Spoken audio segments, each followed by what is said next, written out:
Well, hey everybody, I am back and I've got a new chair.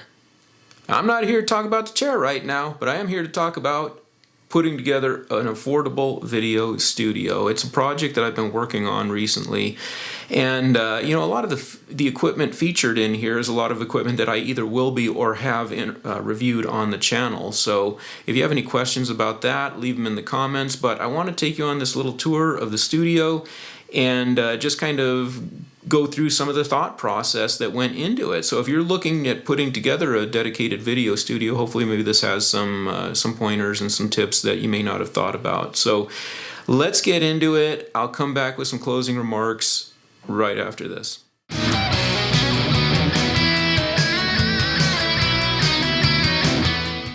All right, well, I wanted to give you a little rundown of the new studio project now that it's in full swing and show you what the capabilities are and some of the features that we've added into it. So come on into the studio. By the way, this is an old cold storage area that was cleared out for the purpose of the studio.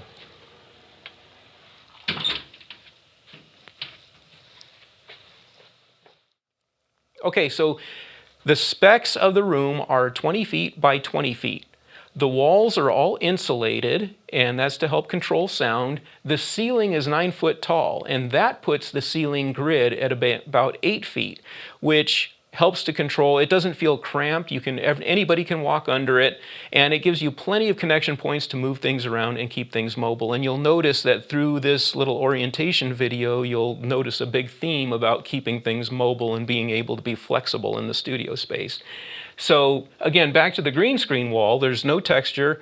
You'll also notice that it's being illuminated right now by these inexpensive Amazon lights, which eventually, they're just there for now. Eventually we're going to be going with more of these sky panels. The reason why is that these are great lights, however you cannot dim them. You can't control the brightness of them, and so it does put a little bit too much brightness on the green. So with that in mind, we're going to be going with more of these sky panels, and that will actually illuminate the wall. We also have these curtains that are just hung from basic curtain rods, and the reason for this is twofold, is that you have, one, a good sound control isolation here. These curtains actually do a lot to help the bounce back of the sound instead of having a big empty wall. But also, you can take these curtains and close them over, and that helps to control any kind of stray green reflection or corruption onto your subject, or messing with the lighting in the studio. Just close that over, and it's a good inexpensive way of having a dual function wall and also having good sound control. So now let's move over and look at the bread and butter of the studio, which is the main interview area. Most of our footage is done from this area here.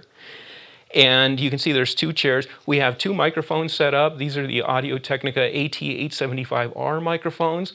They may not be the perfect microphones in any one thing, but they're a great microphone that is very universal and good in a lot of situations, and that's the reason that we go with those.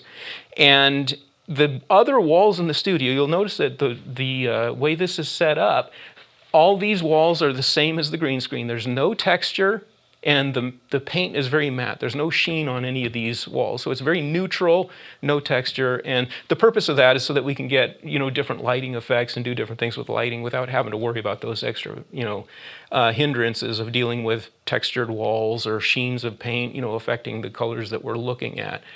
This area here is actually slated to be a podcast area in the future. However, it also makes a good, nice looking background for when we're doing the interviews. And that really covers a lot of that. There's the lighting fixtures. You'll notice that although we can move the lighting fixtures around, these lighting fixtures are actually very, very inexpensive. And with that in mind, they also serve another purpose, that the more of them that you have, they help to control the sound.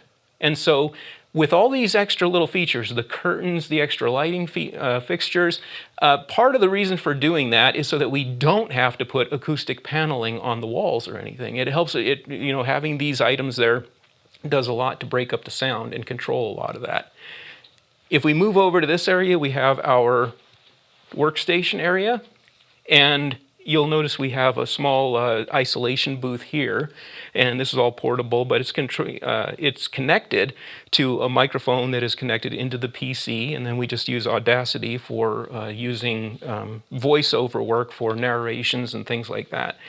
Other than that, we have a television monitor here just so that we can preview the footage, because it's always different looking at things from a computer monitor to a television. So you need to make sure that it doesn't, that things look well on both mediums. You also have some small studio monitors just for listening back, and then the laptop for transferring the footage. Now, the actual bulk of the editing is not done in this room. We do the editing in the IT department. But this is a good workstation for doing those voiceover narrations, for testing the footage, for making sure everything is at. So that's the process flow, is that the data comes out of the cameras and it goes into the computer, gets uploaded into the IT department, and then we actually do the editing from there. Well, there you have it. So one thing that I wanted to point out, I think one of the most glaring questions that people are going to have is the ceiling grid. What did we use there? We had struggled with ideas of how to do the ceiling grid affordably because actual video trussing, or stage trussing is very expensive. And when it comes right down to it, we are not hanging 100-pound spotlights and things like that from this grid. It's really just standard studio lighting is not, at least for a space that large, is not that heavy. And microphones aren't that heavy. So we decided not to go with trussing and save some money, and then we struggled with what other materials should we use. And one logical choice was like chain link fence railing, the galvanized pipe that you use for a railing, because that's readily available. You can get it anywhere. But then the question came up, how do you join it together? How are you going to fasten the parts together? There's a bunch of different, you can drill holes and bolt it. If you weld it, you've got the galvanization that you've got to worry about. So there's a lot of problems there. Well, one of our coworkers had come up with the idea of using electrical conduit.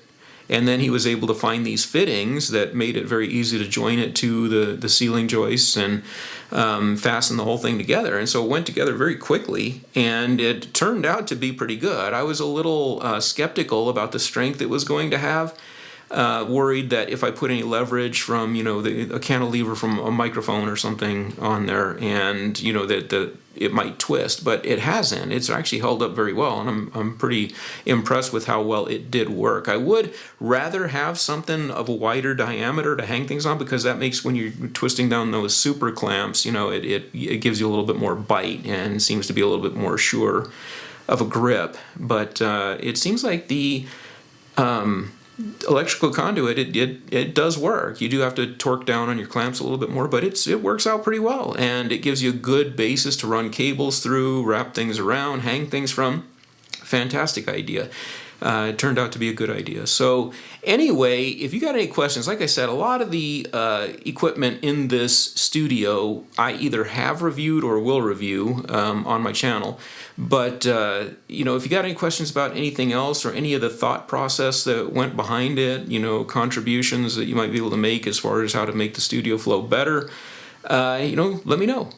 But ultimately, this was one very affordable setup. It was a cold storage area that was just cleaned out, and then we just insulated the walls and drywalled it, and, kind of built up from there. And it turned out to be very inexpensive, but very functional. The sound quality in there is excellent. But anyway, that's it. I hope it was helpful. And, again, let me know if you got any questions. Leave them down in the comments, all right? I'll talk to you later.